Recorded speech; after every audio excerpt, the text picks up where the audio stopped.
As you can tell, I am feeling much better and I'm talking right now. The last video, I was only typing because I had these bad canker sores. These sores that appeared in my mouth, which made me not speak without my mouth hurting. So I feel much better now. With that out of the way, I'm going to show you some of my projects. So, this is the first one I'm starting with right now. What you're looking at is my implementation of Conway's Game of Life grid. So, if you do not know, Conway's Game of Life is a easy algorithm made by Conway, I think. It's basically, you have a grid and you click on these squares and you have those generations that are going by over time. Each generation will determine the tiles that are alive or dead. The tiles are called cells, you can see here, and depending on how many neighbors, alive neighbors or dead neighbors, the cell will determine in the next generation whether each cell lives or dies. And there's so many cool patterns. So I could click here like that. I don't know what shape I am making, but I am clicking, and you can turn off, make this alive, make this dead, and you get started. And everything disappears, so you can see that the tiles move because the generations are being generated. As you could say, each frame is a generation of cells that are alive or dead. Okay, and I'll do one pattern. Sometimes some patterns will oscillate. Some patterns will keep going in one direction. Like if I have this pattern, for instance, I press start. By the way, I could start or stop or reset. If I press start, it will go like that. And if I could pause the simulation. So yeah, if I do it again, this pattern in particular, it goes in one line. You see it moves and it repeats itself but goes in one direction. So I could stop like that and I could start and then reset it. So another thing, if some of them do not like stop, they just go back in the loop like that. And yeah, I'm not gonna really explain this in depth, but it's basically a rule that Conway has developed that determines the cell's liveliness between each generation. And so this is one thing here. I could set how big the grid is. Let's see, I'm gonna make this bigger. Like that, this is big. I'm gonna set this to really, I could set it a size, a dimension, how many tiles are in the grid, and I could set the speed so I could do it really fast or really slow. Like if I do this, set the max speed and start it. Whoops. If I do this, it goes really fast. It's pretty quick. If I would do this,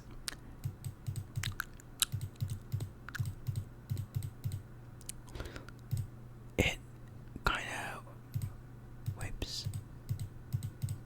If I would do this, it goes slower. Alright, so this is a cool thing. I also, one pattern that I made, I did not make it, but one pattern that I found is this part here.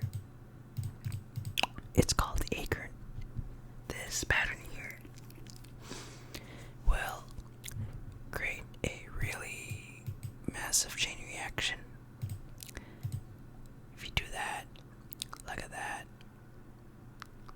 Okay, it goes like wishy-washy and that, and eventually it ends. But yeah, if I would do this, maybe, let's see how this would work.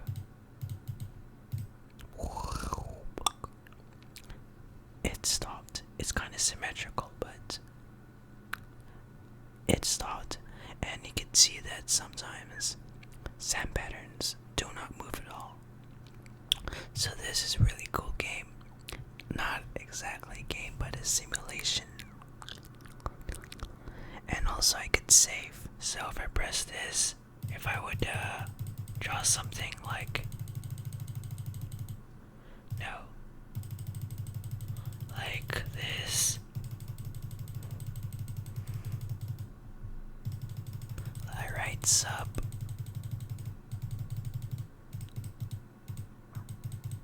and save it. I'm gonna make this a bit more detailed. Well, oh, never mind. I'll save it. I could make it a name. Subtest. I could save it. It adds to list. It's here, and I could play it, and you can see its pattern. It goes in a reaction by, as each generation passes, these cells will die and become alive. And yeah, it stops here, and I can load it here because I saved it. And yeah, and I could remove it from all my saved. And as you can see, I have a pretty long list of these things that are these patterns that I've saved. I call these patterns that you start out. The patterns in here in this context are the initial setup of the dead and alive cells. So if I press this, I made some ones I don't really need. I'm gonna remove that. This is a hook, quarter circle. I just drew these for some odd reason. And these things, I'm gonna change it really a bit. I could do this. I made this, and you can see this like laser beam. It starts with like a vertical bar that dissolves.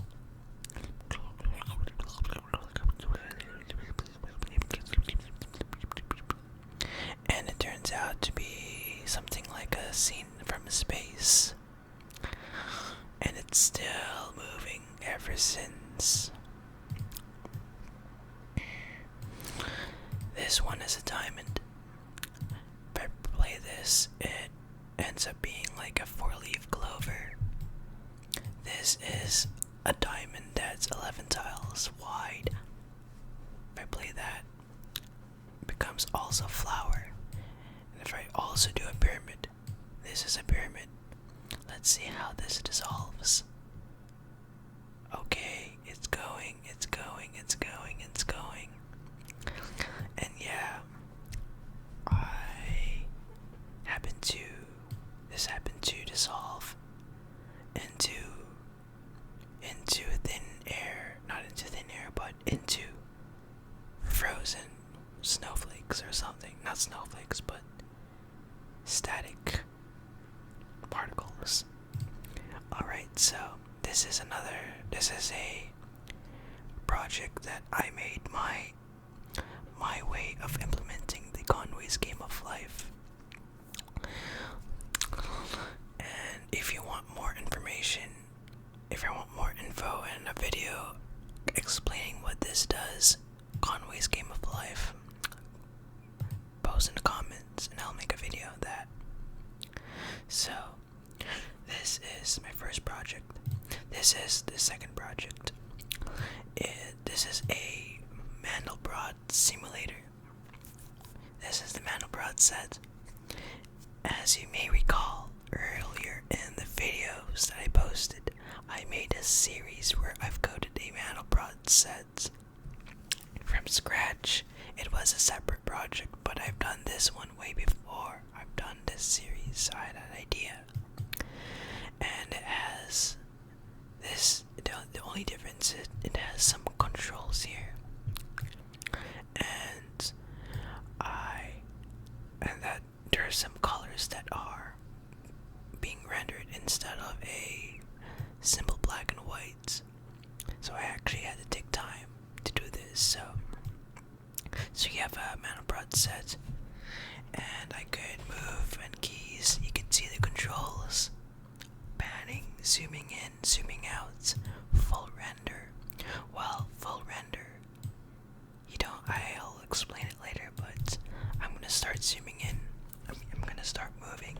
If I press W, it goes left, D for right, W for up, and yeah.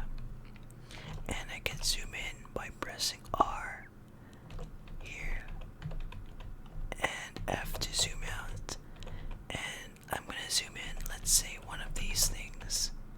And initially you start off this, but you can zoom in to the line and you have another replica of that same image. And if you zoom in here, you have another one, and here another one. Well, less resolved. And I could zoom in out deep again, except up to a certain point. So you can see it looks like it has an end, but eventually, it will keep going. And I did not make this, by the way. I did not make this mathematical object. This was done by a mathematical formula that generates a pattern, a fractal. What I made is my code. I coded this with a JavaScript canvas, which uses the formula, this mathematical formula that generates this particular set.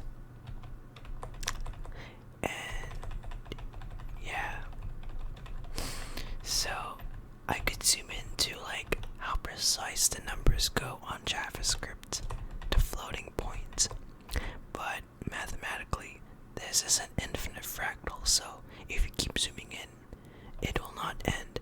As if you're trying to land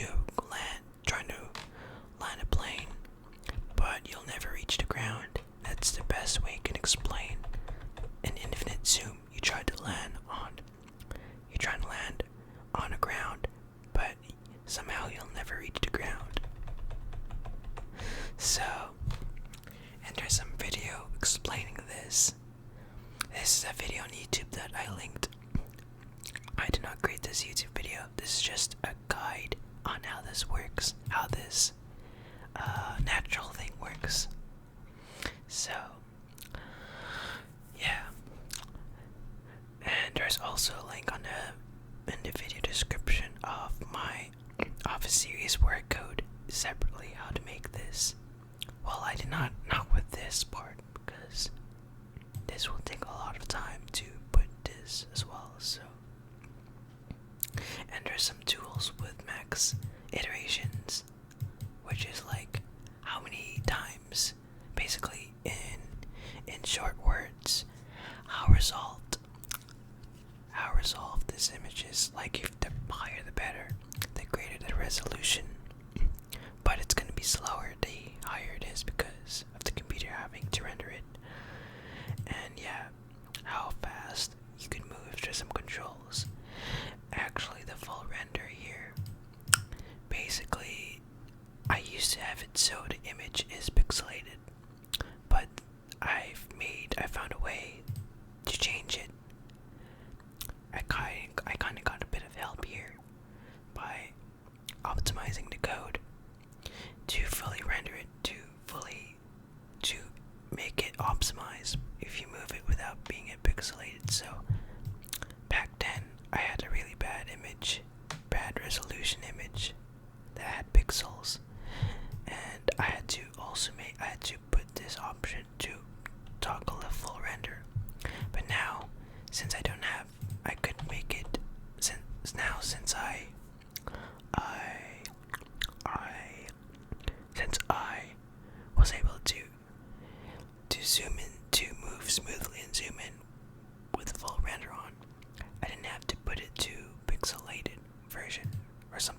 on low resolution or low quality. So yeah, this is another project that I made. It was not for school, but so that's the last one. This last one is a clone of 2048. This is unfinished here. It has a lot of bugs. And yeah, this is, if you don't know an iPhone game called 2048, then 2048 is a popular free iPhone app game where you have a grid of numbers and you have to combine numbers and up to 2048, and your goal of the game is to get a tile that is numbered 2048 2048 to win. It looks easy, right? It's not that. So yeah, I've got numbers. You got a grid here. And I'm gonna restart it. So you have a number here. You have to move, and every move a number is generated a new number, and you have to keep combining numbers until you reach 2048. So I have 8 tiles. I have a 16 now. I'm gonna move down 4, move right 8, move right 2, move right 4, move right 4, move down to make it 8, and if I move right and down, I make it 32 because the 8s and 16s combine.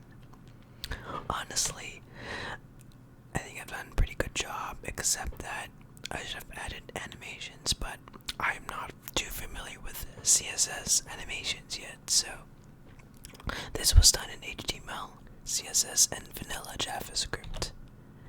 And so I'm going to keep making numbers and sliding them, combining them until it reaches 128 or something, just to show you guys and girls.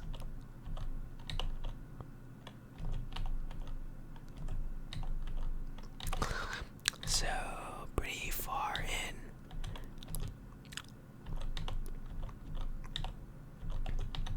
And there it is. There is that 128. And it's the first tile that's yellow. And yeah, I have to get to 2040 to win. And this game goes until I lose or get that tile to win.